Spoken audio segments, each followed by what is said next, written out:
하나님께 영광 복사 함께 돌려 찬양하겠습니다. 내게 영광이 있었으면 좋겠습니다. 오늘 교회에 영광이 있었으면 좋겠습니다. 내 삶 속에서 영광이 있었으면 좋겠습니다. 하나님의 영광이 이곳에 임하여 주시옵소서라고 간절히 기도하면서 바랬는데 어찌 보면 내 영광을 바라고 있었던 거 아닌가 하는 생각이 든 적이 있었습니다. 여러분 이 자리에 있는 가운데 하나님의 영광을 바라면서 영광을 간절히 소망하면서 내 영광만 바라보고 있었던 건 아닌가라고 깊이 생각하며 묵상해 보게 됩니다. 성경에 보니까요 이렇게 말씀해 주고 있습니다. 요한복음 1장 12절 말씀해 보게 되면 영접하는 자, 그 이름 믿는 자들에게는 하나님의 자녀가 되는 권세가 있는데 하나님의 되는 자녀들이 권세에게는 영광을 보게 됩니다. 하나님 나에게 영광을 보여주셔서 내가 오늘 예배 드릴 때, 기도할 때, 말씀 볼 때 하나님의 영광이 있기 원합니다. 하나님의 영광 가운데 임하기 원합니다 라고 간절히 소망하고 있는데 말씀 보다 보니까 그 말씀 속에 하나님의 영광이 있더라고요.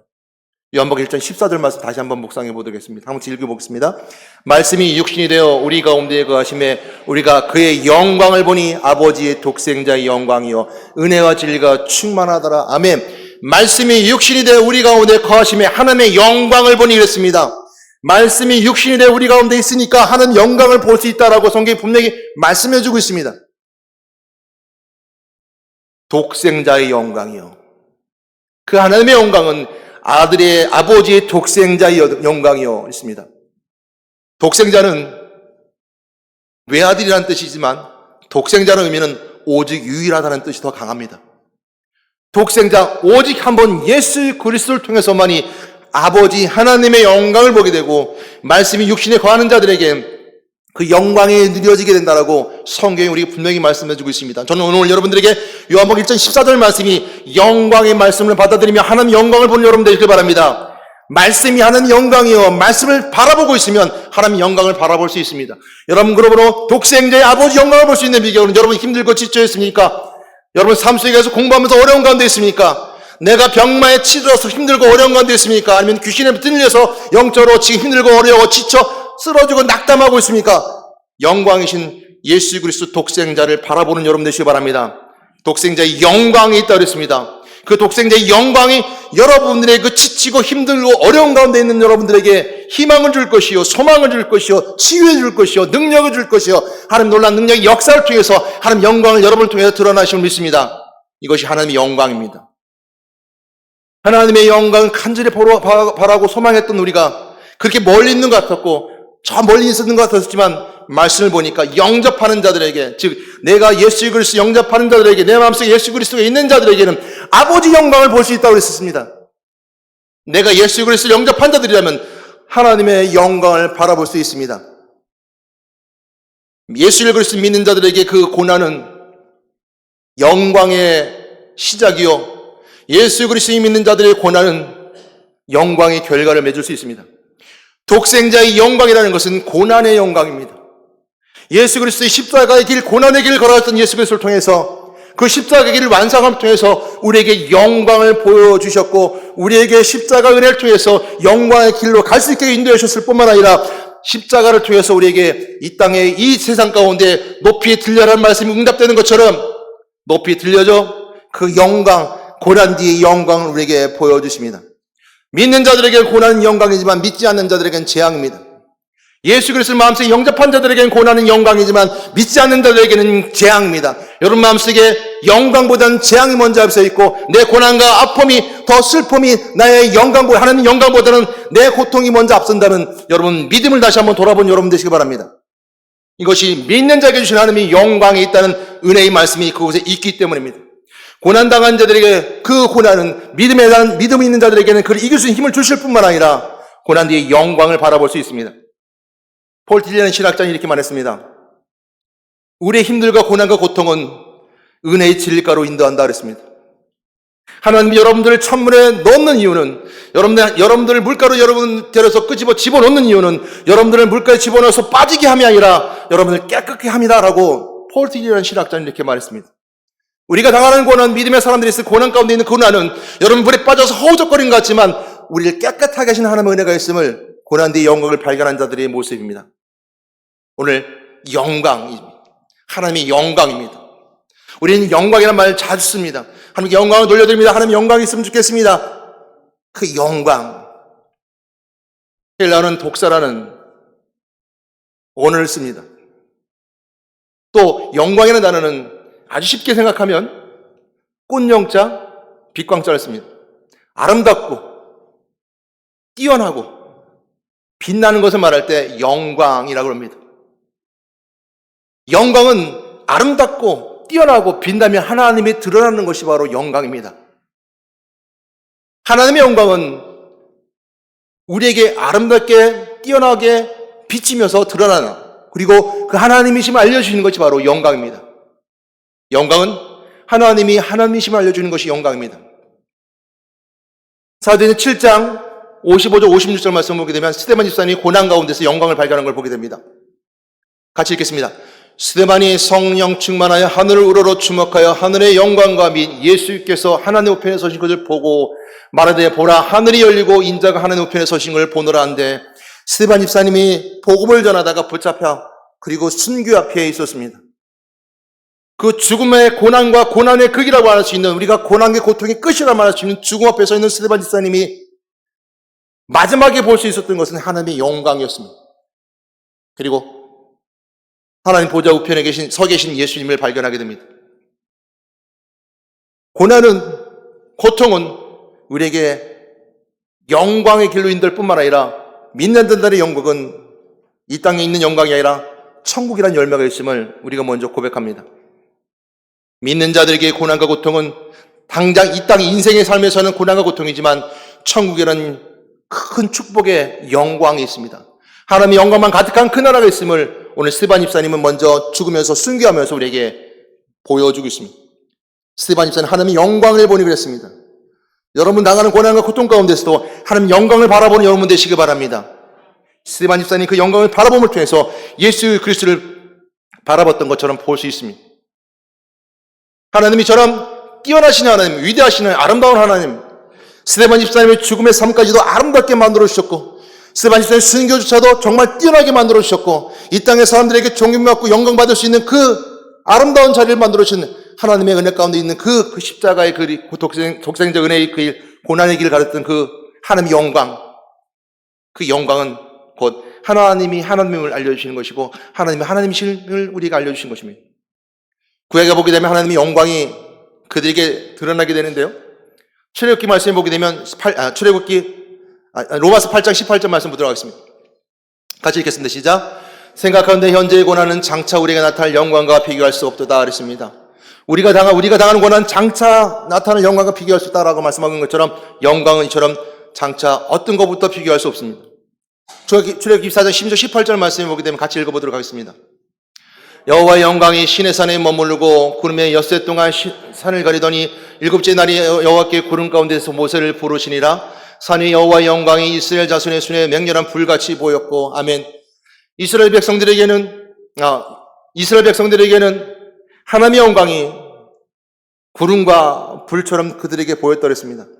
불은 맹렬히 타는 것처럼 불처럼 그들에게 보였고, 구름은 그 산 위에 있는 모세를 덮은 것처럼, 은혜 가운데 덮여 있는 것처럼 구름으로 하나님의 영광을 설명해주고 있고, 이스라엘 백성들에게는 그것이 영광이었었습니다. 하나님의 이스라엘 백성들을 함께함을, 또 임재함을 구름과 불처럼 비유하면서 하나님의 영광을 그들은 고백하고 있었던 것입니다. 그러므로 하나님이신 것은 하나님을 드러난 것이고, 하나님이 하나님이 되는 것은 우리의 삶 속에서 하나님이 하나님이라고 고백할 때 하나님의 영광을 드러내는 것입니다. 우리는 절대적으로 우리가 영광을 받을 수 있는 존재도 아니요, 영광을 만들 수 있는 존재도 아니요, 영광을 갈 수도 없는 존재지만 하나님의 영광만 우리 안에 드러나게 되고 하나님 영광의 길만 따라가게 되고 영광이 우리 속에서 드러남을 통해서 나타나게 될 통해서 우리 안에 영광을 돌려줄 수 있을 뿐만 아니라 영광이신 하나님을 우리가 증거할 수 있는 것입니다. 이사야 42장 8절 말씀에 보게 되면 함께 보도록 하겠습니다. 나는 여호와이니 이는 내 이름이라. 나는 내 영광을 다른 자에게 내 찬송을 우상에 주지 아니하리라 했습니다. 하나님은 영광을 받으시길 원하십니다. 하나님은 우리의 영광을 받으시기 원하십니다. 그러나 우리가 영광을 우리가 만들어서 드릴 수 있는 것이 아니라, 우리가 영광스러운 존재가 되어서 하나님의 영광을 드리는 것이 아니라, 우리 속에 하나님 만들어 주신 하나님의 그 일하심을 드러내는 것이 바로 하나님의 영광을 드러내는 것이고, 그것이 하나님의 영광입니다. 우리가 하나님의 영광을 돌려드린다는 것은, 하나님께 영광을 드린다는 것은 하나님께서 나에게 하셨던 일, 나와 함께 하셨던 역사하는 일들을 통해서 하나님은 하나님을 고백하는 것이 바로 하나님의 영광을 하나님께 돌려드리는 것입니다. 하나님은 우리에게 영광 받으시기 원하십니다. 분명한 것은 하나님께서는 우상에게 영광을 주지 않는다고 하셨습니다. 하나님께서는 내가 영광 받기 원하지만 다른 사람들에게, 다른 것들에게, 마귀에게 영광을 주기 원하지 않으신다고 했습니다. 오늘날 많은 사람들은, 믿지 않는 사람들은, 또 세상에 있는 사람들은 하나님께 영광 돌리기보다는 세상에 영광 돌려드리고 또 세상의 영광 가운데 있는 것을 보게 됩니다. 나의 영광을 받기 위해서, 내가 영광을 누리기 위해서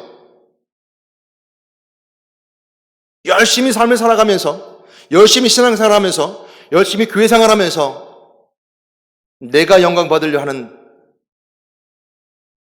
나의 교만이 나로 하여금 하나님의 영광을 가릴 때가 있습니다. 교회든 세상이든 내가 영광 받는 것이 아니라 하나님이 영광 받으시는 겁니다. 마태복음 4장 8절 9절 말씀에 보게 되면요, 함께 읽도록 하겠습니다. 마귀가 또 그를 데리고 지극히 높은 산으로 가서 천하 만국과 그 영광을 보여 이르되 만일 내게 엎드려 경배하면 이 모든 것을 내게 주리라 했습니다. 또한 10절 11절 말씀 같이 보도록 하겠습니다.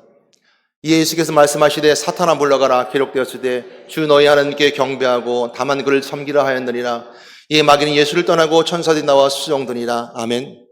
하나님의 영광이 드러나는 부분은 예수님을 천사들이 와서 수종들더라 라를 통해서 예수님을 높이는 장면입니다. 독생자 예수 그리스도는 하나님이시며 예수 그리스도를 통해서 천사들이 와서 수종들을 통해서 하나님이실 증거하는 것이 영광을 드러내는 것입니다.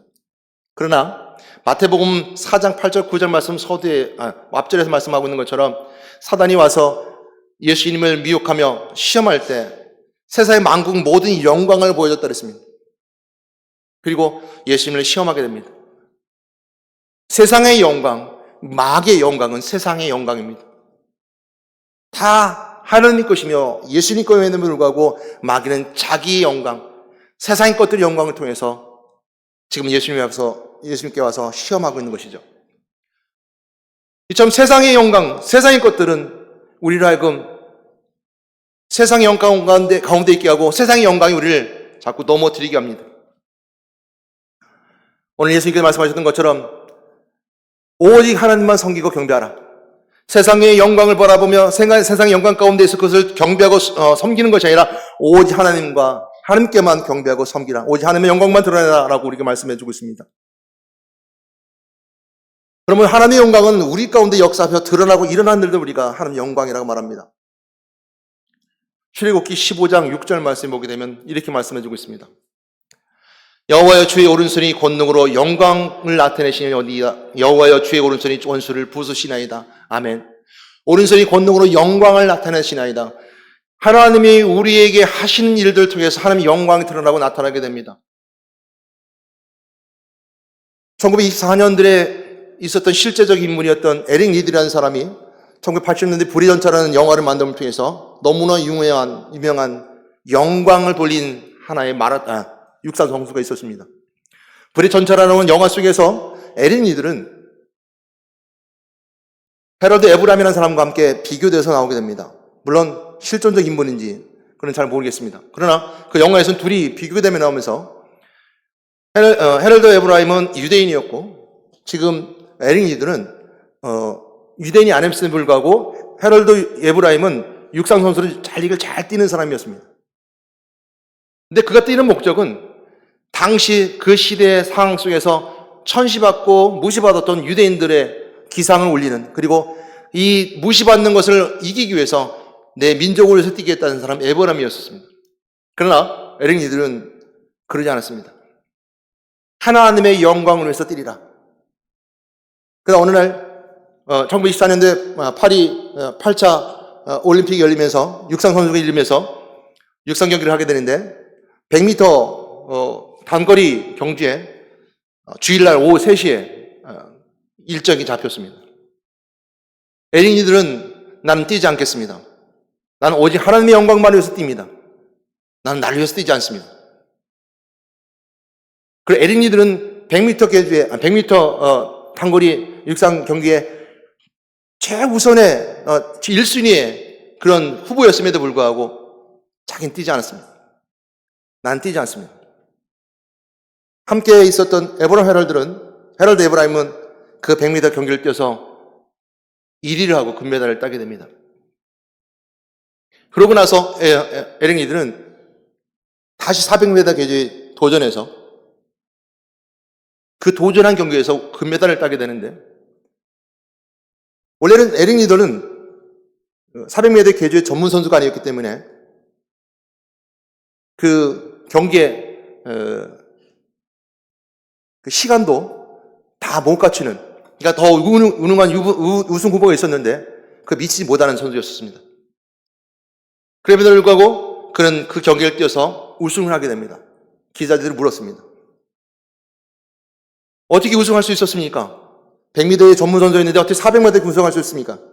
100m는 내가 뛰었지만 300m는 하나님이 뛰어주셨습니다. 나는 하나님의 영광을 위해서만 뜁니다. 이것이 에릭 리드에 오는 한 실제적 인물의 모습이 바로 우리가 하나님의 영광을 위해 뛰는 자의 모습. 저는 여러분들이 믿음의 선한 싸움을 싸우고 달려갈 걸 다 마치고 그 모든 인생의 길을 걸어갈 때 믿음을 가지고 마지막까지 뛸 때 믿음으로 내가 믿음으로 뛰지만 하나님이 떠주는 은혜가 있음을 통해서 하나님의 영광 가운데 뛰는 여러분 되시길 바랍니다. 이것이 하나님의 영광 가운데 뛰는 자의 모습입니다. 에릭 리드는 이렇게 말했습니다. 연습을 하면서도 동생 제니에게 이렇게 말합니다. 제니야, 내가 뛸 때 하나님 영광을 뛰는 것 같이 보이지 않니? 내가 지금 뛸 때 내가 뛰는 것 같지만 나와 함께 하나님 뛰어주고 계셔. 내가 지금 연습하는 것 같지만 지금 하나님께 나와 함께 염소를 하고 계셔. 이것이 에릭 리드의 자랑이었고, 에릭 리드의 고백이었고, 에릭 리드의 신앙의 모습이었습니다. 결국 1924년도에 감옥에 붙잡혀 들어가고, 그리고 감옥에서 순교를 하게 됩니다. 마지막까지 하나님 영광을 위해 살고자 했던 에릭 리드의 모습처럼 오늘 우리에게 주신 은혜 가운데 있는 것은 하나님 영광을 위해 살아간 자의 모습입니다. 근데 하나님께서는 행해 주신 겁니다. 에릭 리드에게 하나님께 함께 하셨던 것처럼 여러분 삶 속에서 하나님의 오른팔로 여러분들을 붙잡아주시고 함께 하시는 은혜가 있습니다. 여러분, 어느 순간 숨을 멎을 때가 있습니다. 깜짝 놀랄 때가 있습니다. 생각하지 못한 일들이 내 삶 속에 일어날 때가 있습니다. 그럴 때 여러분, 하나님의 오른팔로 여러분들의 행하시는 것을 여러분 고백할 수 있습니다. 고백한 여러분 되시길 바랍니다. 내가 전혀 할 수 없는 대학이었지만, 내가 전혀 할 수 없는 공부였지만, 내가 전혀 할 수 없는 일들이었지만, 내 능력으로는 불가능한 일들이었지만 하나님이 함께 하심 통해서 그 오른손으로 나를 붙잡아 주시고 나를 움직여 주시고 함께 하심 통해서 역사하신 그 현장의 은혜를 내가 경험했는가? 그걸 고백할 수 있는가?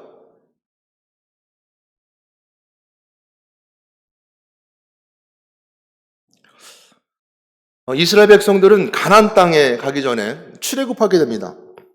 출애굽하기 전까지는 아주 물론 이제 들어가기 전에는 우리가 하나님 백성으로서 약속의 백성이었죠. 근데 가나안 땅에 있을 때, 애굽 땅에 있을 때는 아주 하천민으로 노예나 하비루라고 그래서 강도지나하고 이런 자들이 모세를 통해서 불러서 광야로 출애굽하게 됩니다. 아무것도 없던 민족. 왜 하나님께서 이스라엘 백성들을 사용하실까요? 라고 묻는다면 거기엔 답이 있습니다. 애굽에는 큰 강국이 있었습니다. 또 주변국에 큰 거대한 강국들이 있었습니다. 심지어 가나안 땅에 들어갈 때는 주변에 여러 민족이 다 강국이었고 철기 문화를 가지고 있었습니다. 그럼에도 불구하고 하나님께서는 이스라엘 백성을 쓰신 것은 가장 약하기 때문입니다. 가장 바닥에 있기 때문입니다. 애굽에서 노예로 살고 강도지나하며 겨우겨우 먹고 살던 사람들을 하나님께서는 대가에 끌고 나오시면 왜 그러셨을까요? 가장 약하기 때문에. 그 가장 약한 그들을 광야에서 하나님께서는 율법도 주시고 그들과 함께함을 주시고 항상 인도하심 속에 있었습니다. 홍해를 건너고 불과 구름 뀌던 그들 인도하심을 통해서 하나님 임재하심을 그들에게 알려주셨습니다. 하나님 인재하심, 하나님 함께하심 아는 것이 바로 하나님의 영광입니다. 그들은 그래서 불과 구름 뀌도 함께 계신 하나님에 대해서 하나님께 영광을 돌려드렸습니다. 아, 하나님 우리와 함께 계시는구나. 그리고 불가운 기둥에 임도했던 그들이 십계명을 받고 법궤를 받고 그리고 그 법궤 안에 언약궤를 메고 그들은 이제 전진하게 됩니다. 내가 너에게 약속한 땅 가나안 땅에 들어가라. 가나안 땅에 들어가기에 앞서서 그들은 언약궤를 들고서 그 요단강을 건너게 됩니다.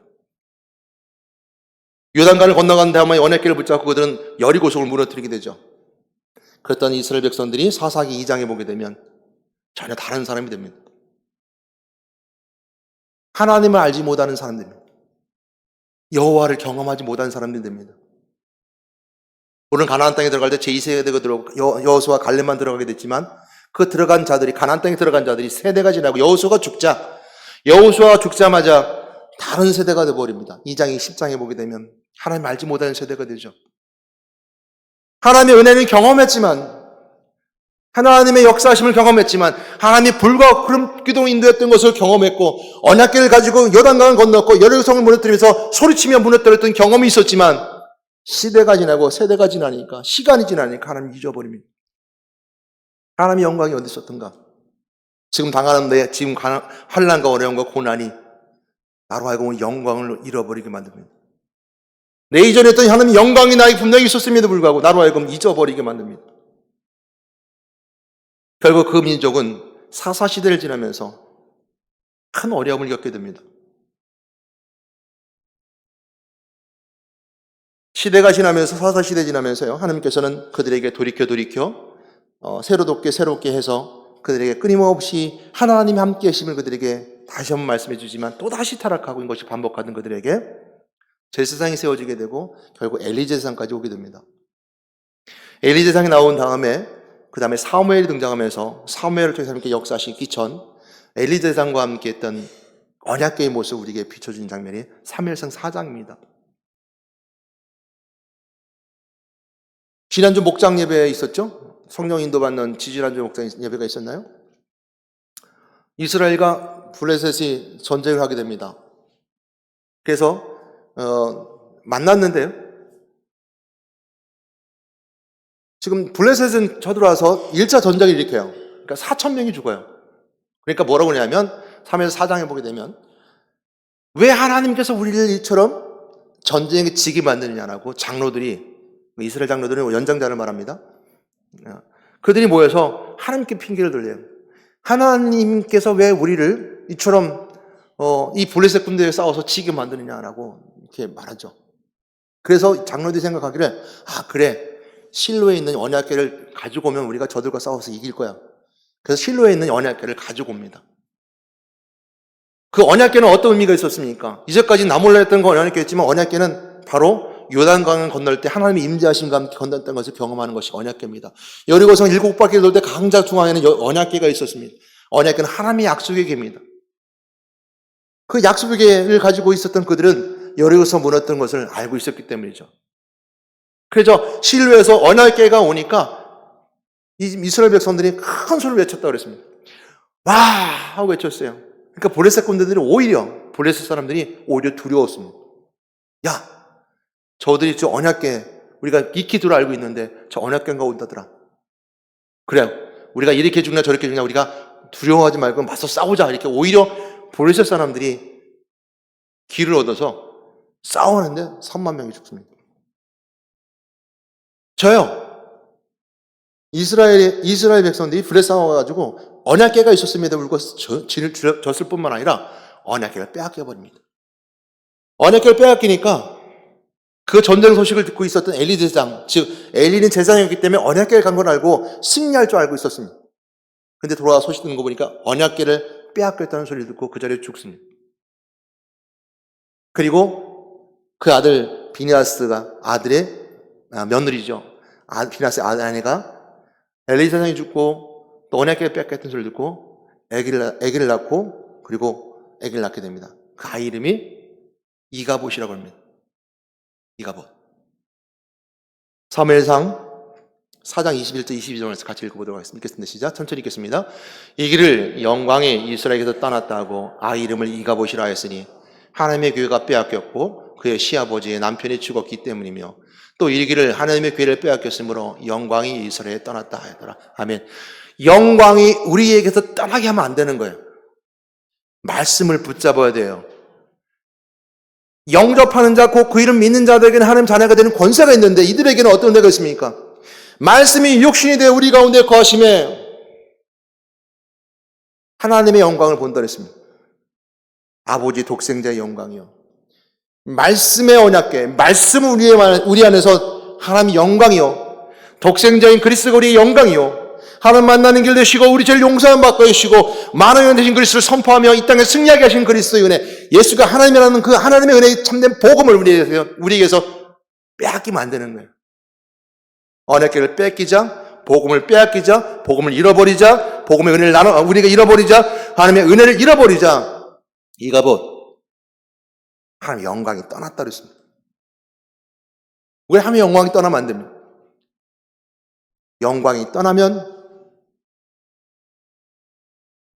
이스라엘이 망하는 길이었고 이스라엘이 실패의 길이었고 우리의 믿음도 실패의 길이 되어집니다.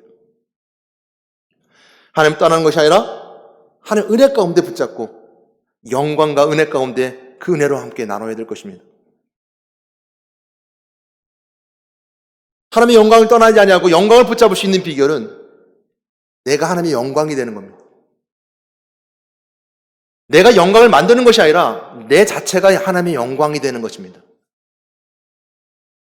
난 하나님의 창조된 창조물이요. 모든 창조물은, 모든 만물은 하나님의 영광을 돌리는 것처럼 내가 만들어준 존재의 그 정체성을 가지고 하나님의 만든 그 정체성을 가지고 그 만든 대로 살아가는 것. 내가 하나님의 자녀요. 하나님 만든 피조물이요. 내 안에 예수 그리스도와 함께 있으면 내 영이 살아나고 솟아게 되며 내 솟아게 된 영을 통해서 하나님 만나고 내 죽었던 영이 깨어나 새로운 생명이 되며 처음 창세기 2장에 하나님께서 우리에게 주신 참된 축복처럼 세계과 번성하고 땅에 충만하는 축복처럼 왕이신 그리스도의 권세를 누리는 것처럼 만왕의 왕 되신 그리스도의 권세 이 땅에 누릴 수 있는 왕의 권세를 이것이 우리가 갈 수 있는 하나님의 영광이요. 하나님의 영광을 드러내는 겁니다. 이것이 내가 하나님의 영광을 드러내는 것이고 하나님의 영광이 드러내는 것은 내가 나임을 내가 하나님 것임을 하나님 만든 피조물임을 내가 드러내는 겁니다. 내가 드러내는 것이 아니라 하나님이 하나님임을 말하는 것입니다. 이것이 내가 하나님의 영광을 드러내고 나타나는 것입니다. 이것이 하나님의 영광입니다. 저 여러분들 하나님의 영광 가운데 사시길 바랍니다. 예배 시간에도 여러분 마찬가지입니다. 예배 드리는 건 사람의 본분입니다. 저 자연 만물의 풀도 하나님을 찬양하고 이 아침에 눈을 뜨고 하나님을 바라보고 있는데 하나님의 창조된 피조물이 하나님 만나서 예배 드려야 되는 것이고 기도하는 걸 찬양해야 되는 이 본질적인 모습이 그 기분도 내가 가진 하나님의 가진 은혜 가운데 은혜도 그것이 나에게 주신 하나님의 영광인데 드러내고 있냐 이거죠. 여러분 오늘 예배가 그런 하나님의 영광을 드러내는 예배 되길 바랍니다. 이것이 기본이에요. 하나님 만나는 하나님 은혜가 나누고 하고 기도하고 찬양하는 것이 기본이에요. 여러분 이것이 하나님 것이 떠나면 하나님 영광이 떠납니다. 아무리 영광을 보고자 원해도 영광을 볼 수 없습니다. 물론 세상 가운데 영광을 누릴 수 있습니다. 내가 잘되면 축복 가운데 세상을 누릴 수 있습니다. 썩어질 것들을 그 영광 가운데 있을 수 있습니다. 사단이 예수님 찾아 말씀하셨던 그 세계 만국을 보여주면서 모든 영광을 내가 너게 주겠다라고 말해도 내 영혼을 팔 수 없습니다. 내 영혼을 그 영광에 팔 수 없는 것이죠. 세상 물질 가운데 영광을 팔 수 없는 것입니다. 하나님의 영광은 내가 나임을, 내가 하나님이 나를 만드신 존재임을 내가 세상 만방에 드러내는 것이고 그 역할처럼 하나님 만나 은혜 가운데 예배드리는 것이 내가 하나님 영광 드리는 자의 모습입니다. 이것이 하나님의 영광입니다. 그러므로 하나님의 영광이 바로 납니다. 여러분 자체가 하나님의 영광입니다. 내가 하나님의 영광이라는 거예요. 내가 나답게 살아갈 때 내가 하나님 주신 은혜 가운데 살아갈 때, 나의 하나님을 고백하고, 그것을 살아갈 때 그것이 하나님의 영광이라는 거예요. 그렇지 못할 때 하나님의 영광을 떠나는 거예요.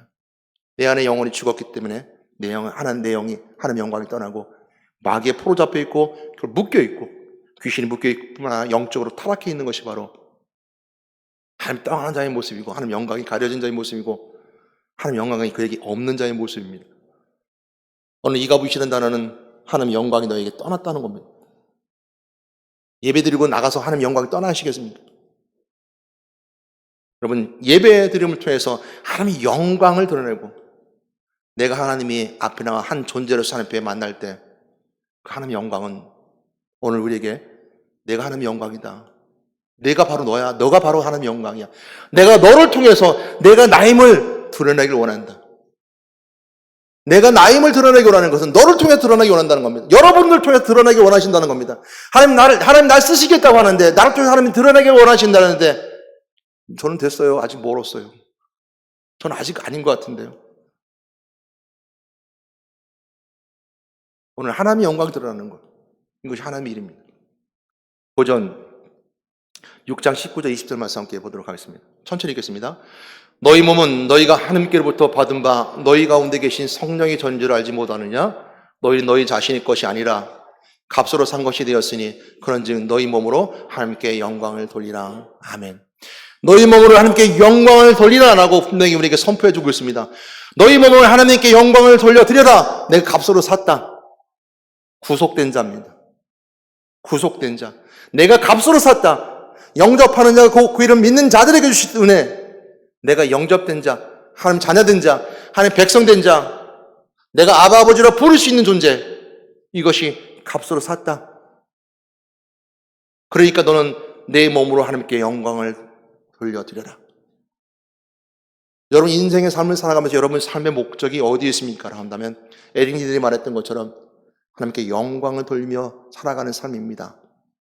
이것이 오늘 고전 16장 19절 20절 말씀의 말씀이 바로 우리에게 주신 은혜 그대로 실현하고 실천한 자의 모습입니다. 고전 말씀 한번 더 보도록 하겠습니다. 고전 5장 40절 41절 말씀 보도록 하겠습니다. 읽겠습니다. 시작. 하늘에 속한 형제도 있고 땅에 속한 형제도 있으나 하늘에 속한 것의 영광이 따로 있고 땅에 속한 영광이 따로 있으니 해의 영광이 다르고 달의 영광이 다르고 별의 당모도 다른데 별과 별의 영광도 다르도다. 하늘과 땅의 영광이 다르고 해와 영광이 다르고 별의 영광이 다르고 달의 영광이 다르고 별의 영광도 다르다 그랬습니다. 영광은 다 각자입니다.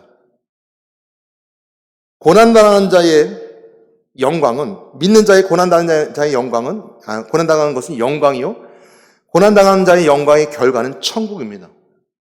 구원의 은혜의 천국입니다. 해의 영광이 다르다는 것, 달의 영광이 다르다는 것, 천국의 영광이 다릅니다. 그리고 해와 별과 달의 영광이 다 다른 것처럼 다 각자가 다 다르다는 겁니다. 한 개개인이 각자가 하나님의 영광이 다 다르다는 겁니다. 이것이 하나님께서 우리에게 주신 가장 크고 놀라운 위대하신 하나님의 작품입니다. 내가 너와 똑같다라고 하는 것이 아니라 다 각자 다르게 하나님의 영광, 해의 영광, 달의 영광, 별의 영광 다르는 것처럼 다 각자 가지고 있는 것으로 하나님께 영광이 다 다르다는 겁니다. 내가 맥시멈 체력이 이만큼 있는데 이만큼만 하면 되겠지 뭐. 아닙니다. 온전히 하나님께 영광 돌릴 수 있는 것은 내가 최선을 다하고 믿음을 다하고 마지막까지 내가 싸워 이길 수 있는 마지막까지 갈 수 있는 것이 바로 하나님의 영광을 돌려드리는 해의 영광, 달의 영광, 별의 영광입니다. 여러분 각자 맡은 해의 영광, 달의 영광, 별의 영광이 다른 것처럼 각자 다 다르게 하나님께 영광 돌리는 여러분 되시기 바랍니다. 네 것에 탐내하지 마시고 너의 것에 내가 그 영광에 비교함을 통해서 내가 마음 상해하지 마시고 또 그들의 것에 내가 마음 상해하지 마시고 명문교회는 명문교회 안에 하나님의 우리의 영광을 보리라는 것처럼 명문교회 안에 하나님의 영광을 보게 됩니다. 저 교회, 이쪽 교회, 그쪽 교회, 디너모 교회의 것을 바라보면서 영광을 비교하는 것이 아니라 오늘 명문교회 주신 감당할 수 있는 영광. 아까 장로님 기도하셨던 것처럼 3대 정체성, 5대 영적 운동, 믿음의 7가지 복과 믿음의 7가지 생활을 누리면서 2020 선교지 예배당 건축 프로젝트 우리가 감당해야 될 영광입니다. 우리가 하나님의 영광을 보리라. 각자 영광이 다르다고 했습니다. 해의 영광, 별의 영광, 달의 영광이 다른 것처럼 우리가 감당해야 될 영광. 그것이 마지막까지 최선을 다하며 그 삶을 살아가는 것. 믿음을 가지고 끝까지 달려가는 것이 바로 영광을 드러내는, 영광을 나타내며 하나님의 영광을 누릴 수 있는 은혜가 있는 것이 바로 영광입니다. 마태복음 5장 16절 말씀 함께 보도록 하겠습니다. 같이 천천히 읽겠습니다. 이같이 너희 빛이 사람 앞에 비치게 하여 그들로 너희 착한 행실을 보고 하늘에 계신 너희 아버지께 영광을 돌리게 하라. 아멘. 오늘 사람들에게 빛을 비춰서 하나님의 영광을 보게 하라고 그랬습니다. 사람들에게 빛을 비친다는 것은 내가 빛이라는 것이 아니라 하나님께 받은 하나님의 영광을 비춰서 드러내서 아름다움을 드러내서 신앙의 아름다움을 드러내서 신앙의 하나님의 뛰어남을 드러내서 하나님의 위대하고 그 아름답고 빛남을 드러내서 사람들로 하여금 하나님의 영광 받게 하라. 사람들의 영광을 전해라. 관계입니다. 교회 안에서 모든 관계는 하나님의 영광을 드러내는 겁니다. 식당에 식사 봉사하는 거, 또한 여러분 직분 맡은 거 봉사하는 거, 또한 저처럼 이렇게 사역자로서 목회자로서 설교하는 거, 또 헌금위원들 우리 성가대 성가하는 거, 자기의 개인의 이익을 위해서 합니까? 성가대는 성가대 개인의 이익을 위해서, 유익을 위해서, 자기 개발을 위해서 성가대 합니까? 아니면 식사에 봉사하는, 식당 봉사하는 분들은 자신의 어떤 즐거움과 사람들에게 나눠준 자신의 평안을 위해서, 아니면 자기의 일함을 통해서 누릴 수 있는 어떤 평안을 위해서 합니까? 오늘 마태복음 5장 16절 말씀 그렇게 말씀해주고 있습니다. 하나님의 영광을 위해서 해라. 거기만 그치지 말고 세상 가운데서도 너희들이 하나님의 영광을 위해서 해라. 오직 하나님의 영광을 위해서 하라. 솔리 데오 글로리아. 오직 하나님의 영광을. 너는 무엇을 위해서 삽니까? 어떤 목적을 두고 살아갑니까? 당신 인생의 목적이 무엇이며 무슨 목표가 무엇이며 어떤 의미를 가지고 살아갑니까? 하나님의 영광을 위해서 살아갑니다. 여러분 삶에 살아가는 인생의 목표와 여러분 삶의 의미가 부자가 되는 겁니까? 어떤 의미가 있습니까? 여러분 훌륭한 사람이 되는 겁니까? 어떤 의미가 있습니까? 여러분들이 우리 가정은 잘 됐으면 좋겠어. 우리 가정 평안했으면 좋겠어. 어떤 의미가 있습니까? 시간이 지나고 세월이 지나면 다 흙으로 돌아갈 뿐만 아니라 세월이 지나고 시간이 지나면 다 사라질 것들, 세상의 영광은 다 사라질 것들이지만 하나님의 영광은 영원무궁합니다. 이것이 우리에게 묻습니다. 오직 하나님의 영광을 위해서 살아갑니다. 오직 하나님의 영광이 우리에게만 있습니다. 이 고백을 가지고 하나님의 영광을 드러낸 자들에겐 하나님의 역사하는 현장이 있습니다. 이 영광이라는 단어가 가지고 있는 영광은 두 가지일 때 분명하게 드러납니다. 첫 번째는 하나님의 현현입니다. 임재합니다. 이스라엘 백성들에게 불과 구름 기둥으로 불의 혀같이, 사도행전 2장에는 불의 같이 그들에게 임했던 것처럼 임하는 현장이 바로 하나님의 영광이 드러나는 현장입니다. 두 번째는 뭐냐면 하나님의 일하심이 있습니다. 아픈 자를 치유하시고 병든 자를 치유하시고 귀신 든 자를 쫓아내시는 하나님의 역사하시고 일하는 현장이 하나님의 영광이 드러나는 현장입니다. 그래서 우리가 하나님께 영광을 돌려드립니다 라고 할 땐 하나님 일하심을 드러내는 겁니다. 이런 현장이 어떤 현장입니까? 바로 부흥의 현장입니다. 한 개인이 부흥하기를 원하십니까? 부흥이란 단어는 교회에 적용되기도 하지만 한 개인에게도 적용됩니다. 교회는 부흥하기를 원하면서 나는 부흥이 안 돼요. 부흥은 나에게도 부흥이 있습니다. 그 부흥은 하나님의 역사하는 현장이 바로 부흥입니다. 하나님의 일하심의 현장이 바로 부흥입니다. 오늘 내 개인에게 찾아와서 하나님께서 나에게 하나님의 영광스러운 일을 위해서 하나님 일하신 현장이 바로 부흥이요. 명문교회 와서 지금 일하신 현장이 바로 부흥이며 오늘 예배를 드리고 함께 나눈 여러분들이 바로 부흥의 현장입니다. 이 자리가 바로 하나님의 현현, 하나님의 함께 하심이 드러났으면 이곳이 하나님의 영광스러운 자리요. 오늘 예배를 듣고 돌아가는 사람들이 하나님의 영광에 대해서 설명했을 때 영광이 여러분 가운데 있음을 통해서 하나님의 삶을 움직여주시고 여러분의 삶을 치유해주시고 여러분을 바꿔주시고 여러분들을 밀어주시고 하나님의 위로운 오른손으로 여러분들을 붙잡고 계신다면 그것이 바로 하나님의 영광입니다. 이 하나님의 영광을 하나님께 돌려드린 여러분 되시기를 주님의 이름으로 축복합니다. 하나님 감사합니다. 저희도 오늘 하나님의 영광에 대해 돌아보게 하시 하나님 감사합니다. 오늘 우리 가운데 역사하셔서 하나님의 역사하심과 하나님의 함께하심에 임재하심에 그 영광을 누린 저희들에게 역사하시고 인도해 주시옵소서. 우리 예수 이름으로 기도드렸습니다. 아멘.